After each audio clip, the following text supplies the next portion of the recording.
ذکری یا مہداویہ فرقہ بلوچستان، پاکستان اور اس کے قرب و جوار کا ایک مشہور فرقہ ہے۔ اس فرقے کے ماننے والے جنوبی بلوچستان میں کافی تعداد میں پائے جاتے ہیں۔ ذکری فرقے کے پیروکار اسلام کے بنیادی عقائد پر مکمل ایمان اور یقین رکھتے ہیں، لیکن دو چیزیں ایسی ہیں جو انہیں باقی مسلمانوں سے مختلف بناتی ہیں۔ ایک تو ان کے نزدیک ان کے امام مہدی دنیا میں تشریف لا چکے ہیں، اس لیے یہ فرقہ مہداویہ فرقہ کہلاتا ہے۔ دوسرا، یہ اپنی عبادات خاص کر نماز اور چوگان میں ذکر پر بہت زور دیتے ہیں، اور ذکر کو اہمیت دینے پر ان کے فرقے کا نام ذکری فرقہ پڑ گیا۔ ذکری فرقے کے امام مہدی کون ہیں، ان کی کیا تاریخ اور تعلیمات ہیں، ذکریوں کے نزدیک ان کے مقامات مقدسہ کون کون سے ہیں، اور اس وقت ذکری آگے مزید کتنے گروپوں میں تقسیم ہو چکے ہیں، آئیے اس فرقے پر بات کرتے ہیں۔ سامعین اکرام، ذکری فرقے کی تاریخ اتنی پرانی تو نہیں، لیکن ان کے نزدیک ان کی تاریخ مسخ کی گئی ہے، جس کی وجہ سے ان کے ذکری امام کے بارے میں کہ وہ کون تھا، خود ذکری بھی مختلف رائے اور گروپوں میں تقسیم ہیں۔ اس وقت ذکری فرقے کے روحانی پیشوا یا ہیڈ تربت کے سید عیسیٰ نوری کو مانا جاتا ہے۔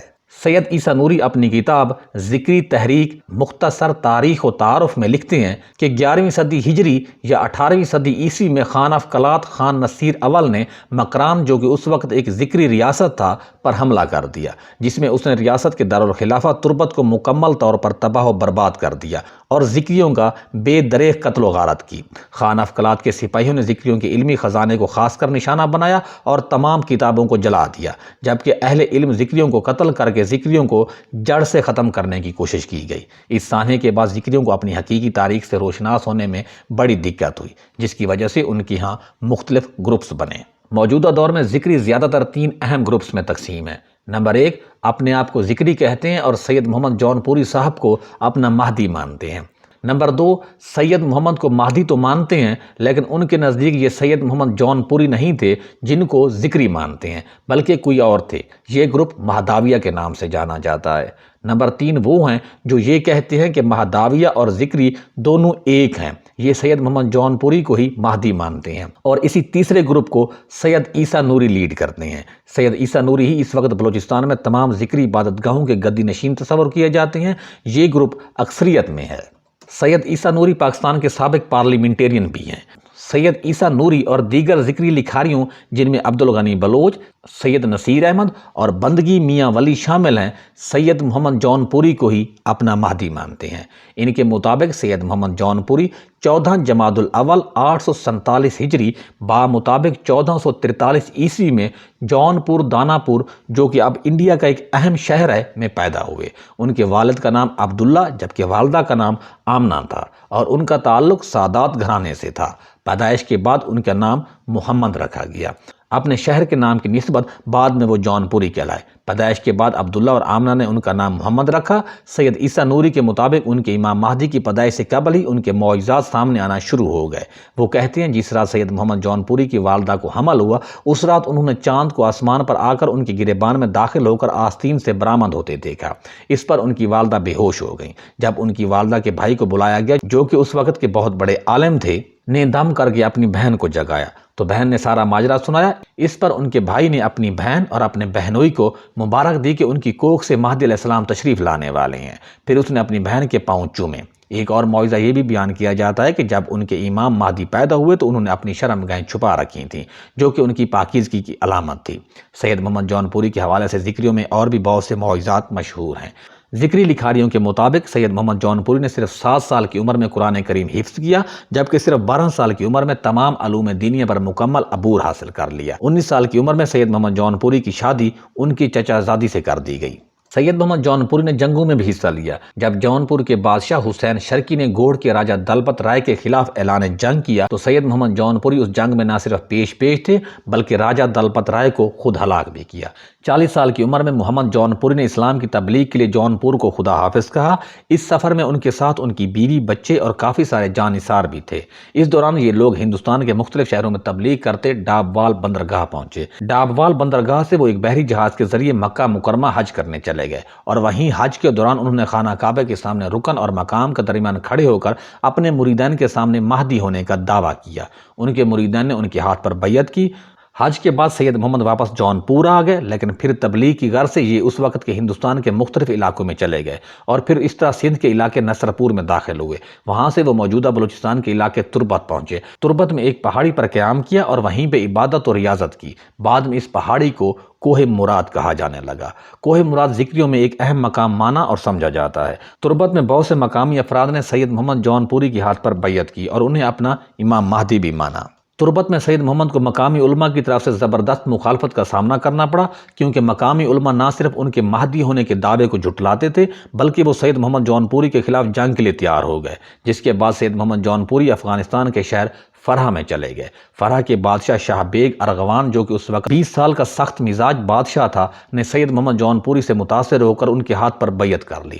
کچھ لوگوں کے مطابق اس کے بعد سید محمد جونپوری ساری زندگی فرح میں رہے اور بعد میں 910 ہجری مطابق 1505 عیسوی میں وہیں فوت ہوئے اور بعد میں فرح شہر میں ہی ان کا مزار بنوایا گیا۔ لیکن ذکریوں کا ماننا ہے کہ وہ پردہ غیبت میں چلے گئے ہیں، ایک دن دنیا میں سامنے آ کر دنیا کو عدل و انصاف سے بھر دیں گے۔ سید محمد جونپوری کے بعد کوہ مراد ذکریوں کے درمیان ایک روحانی اور مقدس اہمیت اختیار کر گیا۔ ذکریوں کا ماننا ہے کہ تربت کا پہاڑ کوہ مراد دراصل وہ جگہ ہے جہاں ان کے امام مہدی اور اس کے ساتھیوں کی دعا قبول ہوئی، اور اس پہاڑی پر خدا نے ان کو مراد پوری کرتے ہوئے انہیں اپنے دیدار کی بشارت دی، جس کی وجہ سے اس پہاڑی کا نام کوہ مراد پڑ گیا۔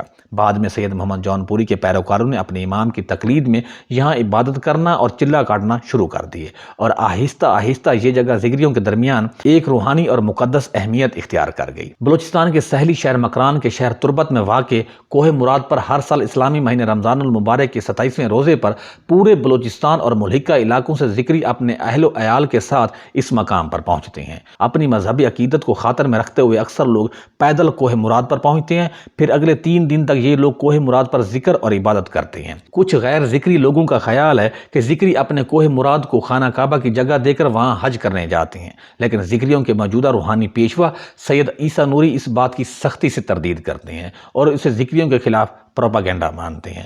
ان کے نزدیک کوہ مراد صرف زیارت گاہ ہے جس کی وابستگی ان کے امام مہدی سے ہے۔ عام زندگی میں اور کوہ مراد پر ذکری مختلف قسم کی عبادتیں کرتے ہیں، لیکن ان کے نزدیک چوگان نامی عبادت اہم ہے۔ سید عیسیٰ نوری کے مطابق چوگان تصوف میں گائی جانے والی محفل سماع کی طرح کی ایک سماع ہے، لیکن چوگان میں ساز اور میوزیکل انسٹرومنٹ بجانا سختی سے منع ہے۔ چوگان میں ایک آدمی درمیان میں کھڑے ہو کر اللہ، محمد صلی اللہ علیہ وسلم، سید محمد جونپوری، کوہ مراد اور تربت کے شہر کی خوشنما آواز میں تعریف کرتا ہے، جبکہ باقی لوگ اس بندے کی ارد گرد گھیرا ڈال کر دائرے میں گھومتے ہوئے اس کے کہے گئے الفاظ کو دہراتے ہیں۔ ذکری 5 وقت کی نماز ادا کرتے ہیں۔ سید عیسیٰ نوری کے مطابق جس طرح پاکستان میں بسنے والے مختلف فرقوں کے درمیان نماز پڑھنے کا تھوڑا بہت فرق ہے، ان کے ہاں بھی اس طرح دوسرے فرقوں سے نماز پڑھنے کا کچھ فرق ہے۔ ان کے مطابق وہ نماز کے کلمات میں اللہ کے ذکر اذکار کا صرف اضافہ کرتے ہیں، اس لیے بلوچستان میں ذکر کرنے والے ذکری جبکہ عام مسلمز نمازی کہلاتے ہیں۔ کوہ مراد پہاڑ پر بہت سی جگہیں اور چیزیں ایسی ہیں جو کہ ذکریوں کے لیے مقدس ہیں۔ ان میں کوہ امام، گولڈن، مہر، درخت جگر، شیرین دو کرم، کاریز ازائی، ملائے کوہ اور بارگ گوہر کا درخت اہمیت کے حامل ہیں۔ ذکریوں کی عبادت گاہ اور کوہ مراد پر غیر ذکریوں کو جانے کی اجازت نہیں ہوتی۔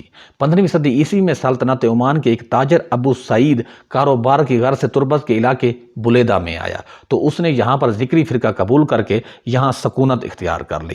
بعد میں اس نے مکران کے پورے علاقے میں اپنی ایک ذکری سلطنت کی بنیاد رکھی جس کا دارالخلافہ تربت تھا۔ ابو سعید بلیدی کے دور میں بلوچستان میں ذکریت کو بہت فروغ ملا اور یہ بہت سے علاقوں میں پھیل گئی، لیکن 17ویں یا 18ویں صدی عیسوی میں خان افقلات نے مکران پر حملہ کر کے ذکری حکومت کو ختم کر دیا اور اس علاقے کو اپنے کنٹرول میں لے لیا۔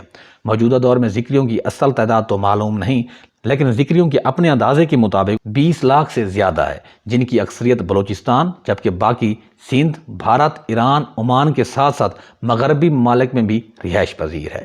آپ سے التماس ہے کہ اگر آپ ذکری فرقے کے متعلق مزید جانتے ہیں تو پلیز کمنٹ باکس میں ہماری رہنمائی کیجیے گا۔